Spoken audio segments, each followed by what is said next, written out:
Naging usap-usapan ang muling paglalantad ni Cathy Binag na kumanim nakakagimbal na lihim tungkol kay Pangulong Coutinho Jr. Sa isang eksklusibong panayam, isiniwalap ni Binag ang ilang impormasyon na may kinalaman sa mga desisyon at hakbangin ng administrasyon na hindi mo pinapaalam sa publiko. Ayon sa kanya, ang mga naturang lihim ay may malaking epekto sa kalagayan ng bansa, lalo na sa ekonomiya at ugnayang panlabas. Inilahad ni Binag na ang mga impormasyong kanyang nalaman ay mula mismo sa loob ng administrasyon na aniya'y hindi lamang nagpapakita ng kakulangan sa transparency kundi pati na rin sa paglabas sa mga pamantayan ng mabuting pamahalaan. Bagamat walang ilabas na konkretong ebidensya, mariin sinabi ni Binag na kailangan ng taong bayan na malaman ang katotohanan upang magabayan sila sa kanilang mga desisyon, lalo na sa mga darating na halalan. Samantala, hindi pa nagbigay ng opisyal na pahayag ng kampo ni Pangulong Coutinho Jr. upang mangasa pang pahayag ni Binag, ngunit inaasahang magkakaroon ito ng reaksyon mula sa mga susunod na araw. Ang mga pahayag ni Cathy Binag ay nagdulot ng sari-saring reaksyon mula sa publiko. May mga nagdududa sa motibo ng kanyang revelasyon, habang ang iba naman ay naniniwala na malagang mabunyag ang mga posibleng katiwalian sa gobyerno. Sa kabila nito, nagpahayag si Binag na handa siyang humarap sa anumang imbestigasyon at sagutin ang mga katanungan upang mapatunayan ang kanyang mga paratang. Patuloy nating babantayan ang mga sunod na kaganapan at reaksyon mula sa administrasyon ukol sa isyong ito. At yan nga ang balitang ating pagkakatutukan. Ngunit bago ang lahat, siguraduhin mag-subscribe at ihitang notification bell para sa patuloy na pagtutok sa mga sulip ng bagong balita sa tunay na boses ng masa.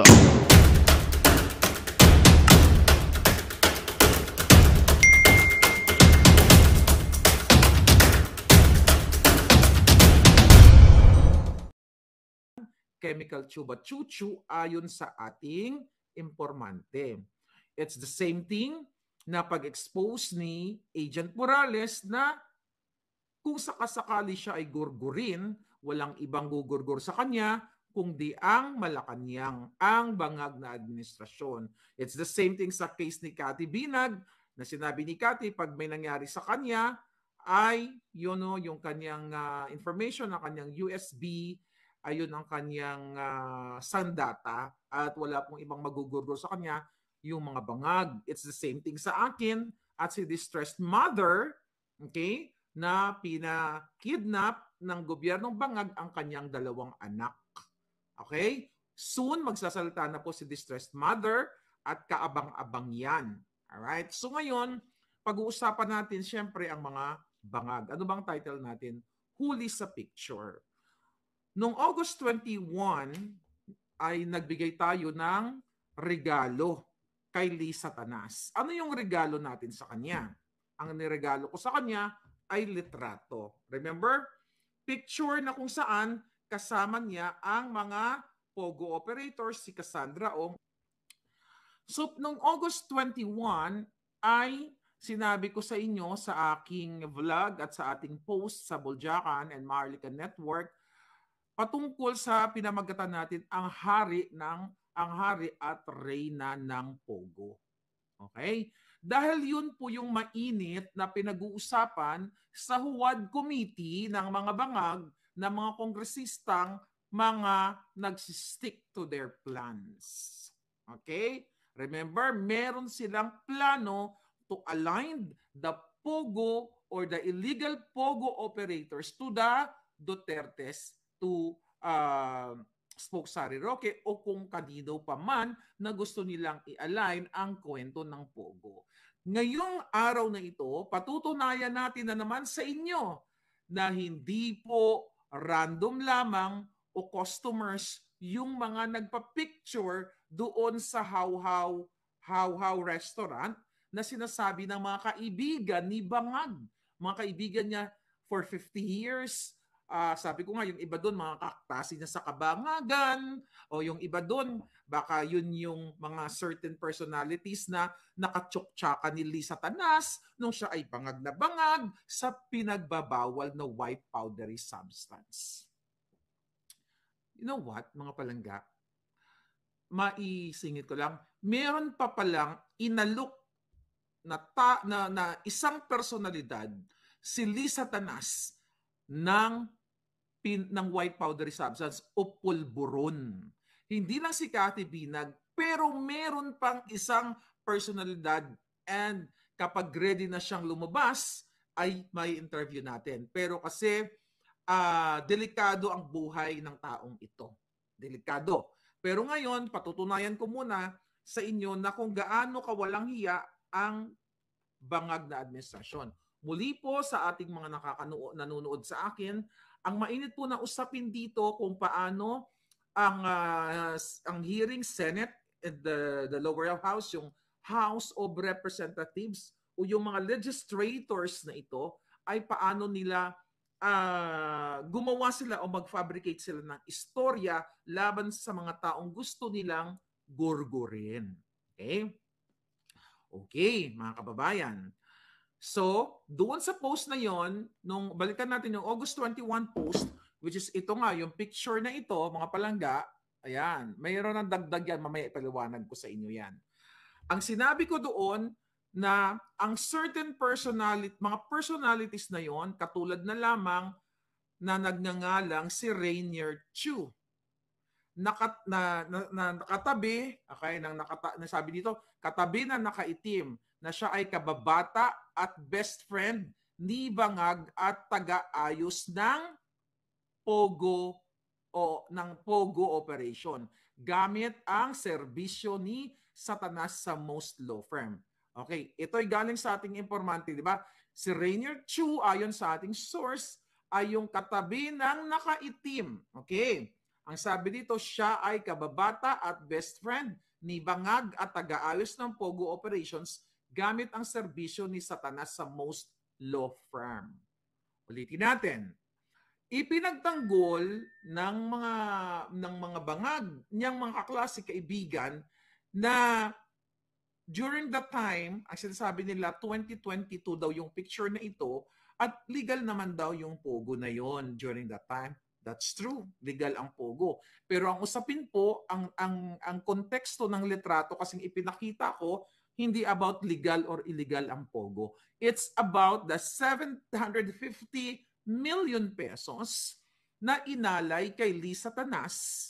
Mga kababayan, yun ang issue dito. Alright. Ang sabi nga ng ating informante, mula noong 2016, okay? Ano daw yan? 2020, yeah? Okay. So yeah, 2020, did I say wrong ba? Okay, so ang sabi ng mga doon sa press conference ni Tichico na inappoint ni Bangag at ni Lisa Tanas na special envoy to China, mga kababayan, ay 2020 pa daw yung picture. Pinaliwanag na natin yon, paano naging 2020, wala man lang mga face mask and everything. Ayon sa ating informante, na sinasabi na ang negosyo ni Lisa Tanas, which is yung most law firm niya, okay? Yun daw yung doon sila kumikita ng pera, okay? Habang walang trabaho si Bangag, yung law firm ay kumikita dahil kliyente ni Lisa Tanas ang ng kanyang law firm ang mga Pogo operators. Wala namang problema kung legal ang Pogo operators during that time. Okay? Dahil legal naman talaga. Ayon sa informante, si Chu ang tulay ng Pogo operators sa mag-asawang sindikato and mafia, which is si Lisa Tanas at si Bangag. Ang sabi nga dito ay 2 beses nag-fundraising ang mga Pogo operators.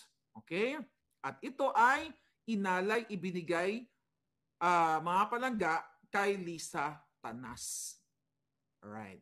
Ngayon, yung fundraising na yon ay nagdamal ang mag-asawang Bangag sa unang fundraising ng 250 million, and then yung sa pangalawang fundraising ng mga Pogo operators during the time ay 500 million pesos, which is total of 750 million. Right? Ako na yung book ni Attorney Vic. Nasa ba yun? Okay. So yun ang kwento ng picture na yon. So diretso doon sa Forbes Park ang pera doon sa Nara Street, ang 750 million sa mga Bangag. Nung nalaman ni Kim Wong, Okay, yung nasangkot sa Bangladesh scam at may pogo operation din sa Pilipinas, ayon sa ating source, well, ang Bangladesh scam is all out yan. Ano yan? Factual yan. Mga palangga, ay tinapatan ng 750 million. Kaya during that time, nung campaign period, nung 2022 daw yung picture na yan, hindi 2020. Mamaya malalaman nyo. Ay tinapatan yung 750 million kaya nakakubra ang mag-asawang King and Queen of Pogo ng 1.5 billion pesos. Remember this book? Okay? Nakasulat dito na ayaw dapat i-appoint ni Bangag Jr. nung executive secretary pa si Attorney Vic, etong si Altenco kasi hindi bet ni Bangag Jr. si Altenco. Nakiusap si Lisa Tanas, si Romualdez at si Michelle Lazaro na pagbigyan si Altenco na ayon kay Cathy Binag ay kaklase ni Bangag sa pulboronic o pagsisingot ng pinagbabawal na gamot ay pinagbabawal na pulburon. So may aayusin lang daw. Alright? Yung pala, eto yung mga pogo operations o pogo operators na kinansela nila. Kasi kasama dito sila yung Lucky South 99 na kinansel. Okay? Kasi nga, according to our source, na yun ang utos ni Kim Wong na tablahin itong ibang mga pogo operators. Now, this is the moment. Right, mga kababayan? O, bago yung pinaka-moment in time, di ba? Paulit-ulit, kaya yung mga pala, hindi pa nakabili ng book, nandyan yung ating email. Okay? Ayan, mga palangga. Nandito lahat yung mga ibang pinagsasabi natin. So ngayon, ulit, kaya naman, pumayag si Bangag dahil sa pangungulit ni Satanas, ni Tambahudas, na sige, 1 year lang at may aayusin si Altenco sa PAGCOR. Ito na tayo sa picture. Nilabas ko noong August 21, deadma sila, wala, hindi sila nag-react. Until such time, nang inilabas ni Attorney Topacio, I think that was 3 days ago, inauthenticate ni Cassandra Ong ayon sa kanyang kliyente na legitimate yung picture na ipinakita ko na kasama ni Lisa Tanas, okay, ni Bangag Jr., si Cassandra Ong, si Rainier Chu. Sino yun? Ang nagsalita kasi si Daza, si Chico, si Ortega, yung isa wag natin pangalanan kasi fame whore yun eh. Alright? Okay. Ang sabi nila doon, mga kababayan, si Maharlika, okay, yung isa doon na hindi kilala, okay, kagabi pinag-usapan natin, yung may kaso ng graft and corruption. Actually, sige, palangalan natin. Dito yung pangalan niya. Okay. Ang pangalan ng hitad, what's this? Okay, may information na bago, pero wag muna. Nakakaloka. Okay. So, yung isa yung Alfonso, yung Ricky Alfonso. Ang sabi ni Ricky Alfonso na may kasong pagnanakaw sa Kabanambayan noong 2006, mga palangga, huwag maniwala kay Maharlika. Misinformed yan, marites lang yan. Sabi ni Sandy Daza, sabi ni Tichico, sabi ni Jetro at ni Ortega, ay customer lang yan sila Cassandra Ong at yung mga Chinese. Okay, customer lang daw na nagpa-picture. Kaya sabi ko, okay, customer pero may seating arrangement at nakaharap. Hindi po tanga ang taong bayan. This is my question now. Actually, itong picture na ipapakita natin. Okay, at ang sabi nila dito, that was 2020. Kaya nga ang question natin, ni isa sa kanila walang mask. Question. So meaning, kung papaniwala, well, hindi natin papaniwalaan, kung sasakyan natin ang narrative ng bangag na gobyerno, itong si Rainier Chu, na sinasabi nila, itong mga Chinese na dumaan, na itsasohapin na kumain lang, na nagpa-picture lang sa kanila, bakit dito sa picture na to sa baba, bakit kasama ni Bangag? Itong Pogo, itong Pogo personality. Di ba? Huli na naman ang mga buwakan ng ina. Hindi nila nabura. Paano ko to nalaman?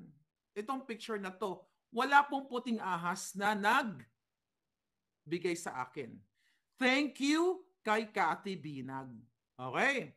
Kasi magkatuwang kaming dalawa sa pagre-research. Okay? Una kasi tinanong ko sa kanya, sis, alam mo ba tong restaurant na to? Kasi gusto naming malaman yung restaurant. Hanap kami ng hashtags, hanap kami sa Instagram, sa Twitter, lahat. Okay, so ginoogle search namin, lumabas itong picture na to sa baba.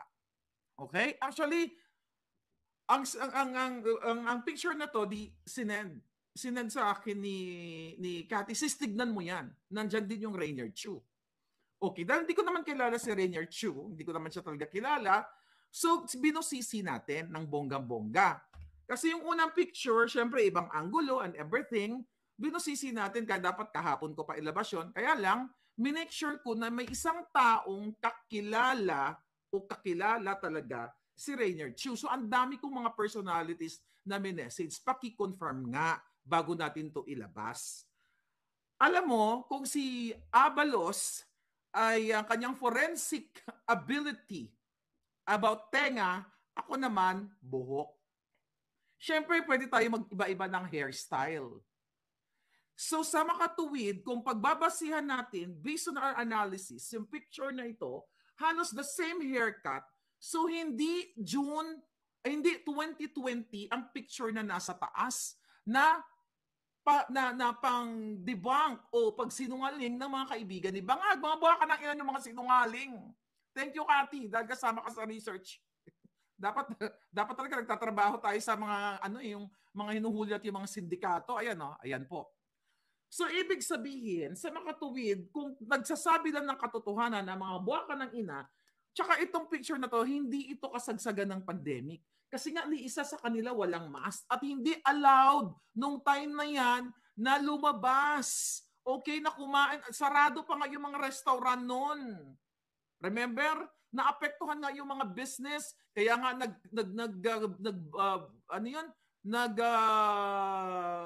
boom yung mga business na delivery order. Di ba? Okay. Teka lang. Meron tayong gugurgurin. Okay. Saan na yun? Teka. Okay. Patay kang bata ko ngayon. That's my satisfaction. Ay, gurgur you. Okay. So mga kapalangga, ito na. Alright. So, meaning, itong picture na to sa taas, hindi ito 2020 kasi nga sarado mga restaurant nun. Lahat nakamas. So, tama yung aking informante, mga kababayan, itong picture na to sometime, okay? Kasi itong picture na to sa baba, nanalo na si Bangag. By the way, ito naman nalo na si Bangag sa picture na ito kasi June na to eh. So ito, sabi ng ating informante, this is during campaign period ng 2022. So ito, June 2022, nanalo na sila. So itong nasa taas, since pareho sila ng haircut, ang buhok, mga palangga, okay? Mabilis tumubo lalo na pag lalaki, 'di ba? Ang bilis ng tumubo. Ang babae ako pwede nyo pang yun kasi haircut ko, the same haircut ever since the world began. Okay. So sa makatuwid, mga palangga, sinungaling ang mga Bangag. Bakit kasama si Rainier Chu? Sabi ko nga, kung sila ay nagpa-picture lang randomly doon, which is yun ang alibay, yun ang kasinungalingan ng Bangag na gobyernong ito. So ano ba ang kahalagahan ng picture na ito sa usapan dyan sa Quad o Huwad Committee? Diba naghahanap sila ng mga sangkatauhan ng mga tao, lang mga dokumentong nakita nila, katulad na lamang yung dating SOCMED assistant ni Harry Roque, diba, na nandoon sa Congress and Senate, diba? Kasi nakakita ng dokumento. Actually, hindi nga nakitaan yung SOCMED personality or assistant ni Harry Roque ng mga pictures kasama ng mga pogo operators. Pero pilit nila dinidikit. Ganon din ang pagdikit nila dito o pagdikit o pagpiga o paano ba? Pag-connect dito kay Harry Roque. Okay?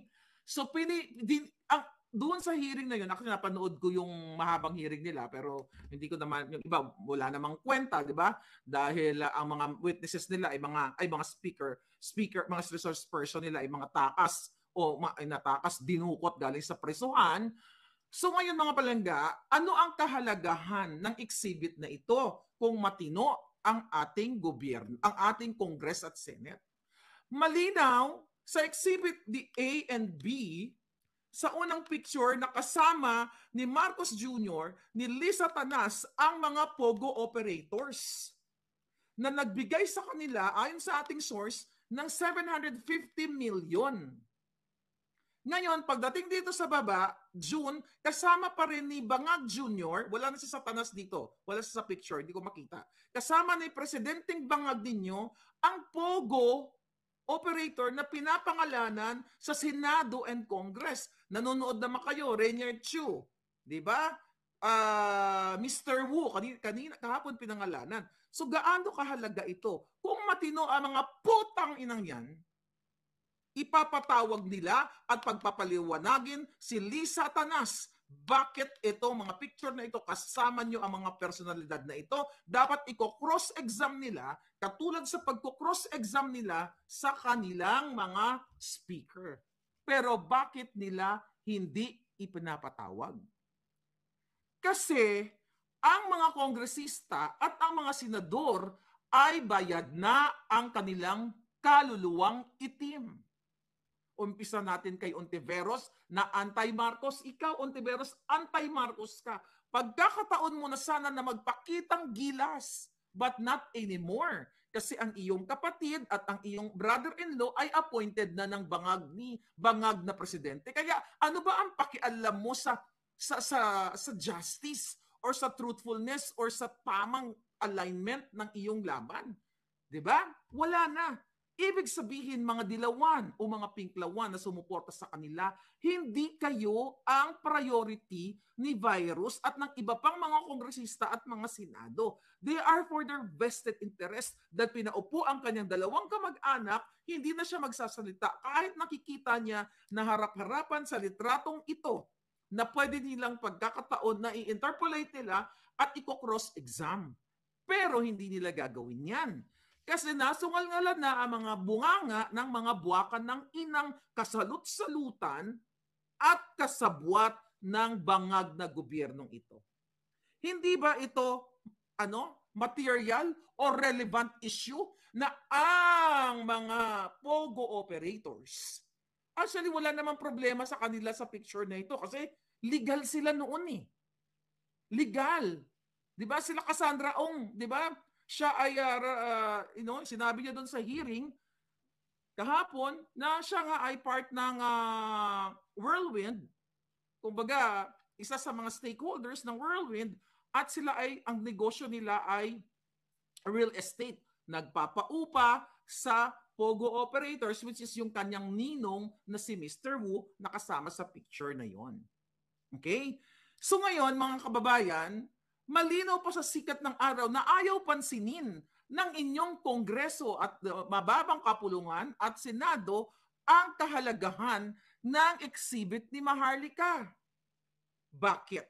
Dahil malalaman ng taong bayan na totoo ang sinasabi ng impormante ko na si Lisa Tanas, Araneta Marcos at si Bangag Jr. ang hari at reyna ng Pogo. Kaya yung kawalang hiyaan nila ngayon, dyan sa Senado at Congress, ang panggigipit sa mga Duterte o sa iba pang mga personalidad para i-connect sa Pogo, yung mga yun nga, walang picture eh. Walang picture sa Pogo operators. Pero ito, ayaw nilang pick upin, ayaw nilang pag-usapan. Magkano ang kaluluwa ninyong itim? Lalo na itong matandang abante na parang galing sa takas ng kulungan ng mga tsura nila. Itong si Padua ba yon, yung dating rebelde na naging Alex Bongkayo Brigade kayo, tapos naging nakaupo dyan sa Senado, katulad ni Franz Castro na convicted child abuse. Mga kababayan, isinasalarawan ko na nasa madilim na yugto kayo ng Pilipinas. No wonder pinagtatakpan nila ang pang-aabuso na ginagawa sa kapwa ninyo Pilipino dyan sa Davao at ang iba sa kanila nga, o karamihan sa kanila, ay KOJC members. Harap-harapan na sinabi ni Bangag Jr. ang kasinungalingan ang katagang kasinungalingan na ang mga pulis na pinadala niya para bangbangin o saktan ang KOJC members o family ay wala daw armas, wala daw dahas, wala daw tear gas. Kaya sabi ko, kung naniniwala ka kay Bangag sa kabila ng overwhelming information all over social media and media, may ibang media naman na nag-uulat, pero ibang media ay pinagtatakpan nila, something wrong with your head, with your heart. Ibig sabihin, nasakop ka na ng bangag. At yun ba ang gusto mong ituro sa iyong mga anak na magpumikit at magmukhang tanga o mukhang bobo na kung ano ang sasabihin ng bangag na presidente ay gagawin ninyo?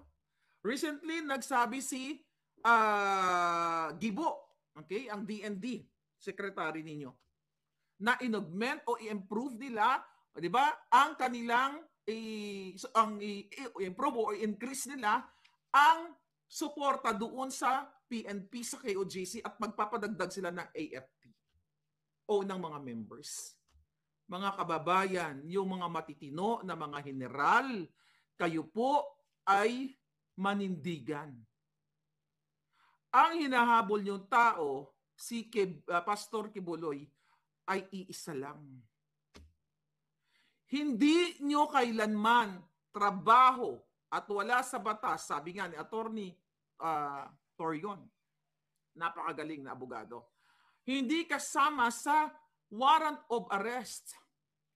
Ang manirahan, hindi lang basta manirahan, paanda rin ang mga air conditioning, salaulain ang mga facility ng KOJC family. Pilipino sila. Isang tao lang ang hinanap nila, si Pastor Kibuloy. Pero gusto nilang gurgurin o pahirapan ang mga inosente. Magandang balita ang hatid namin sa inyo ngayong araw. Sa pagtatapos ng aming balitaan, nagbigay kami ng mga mahalagang impormasyon. Maraming salamat sa pagtutok at pagsuporta sa aming programa. Huwag kalimutang manatili sa mga susunod na araw para sa mga bagong balita at mga kwento na dapat nating abangan. Mula sa Boses ng Masa, magandang araw, Pilipinas!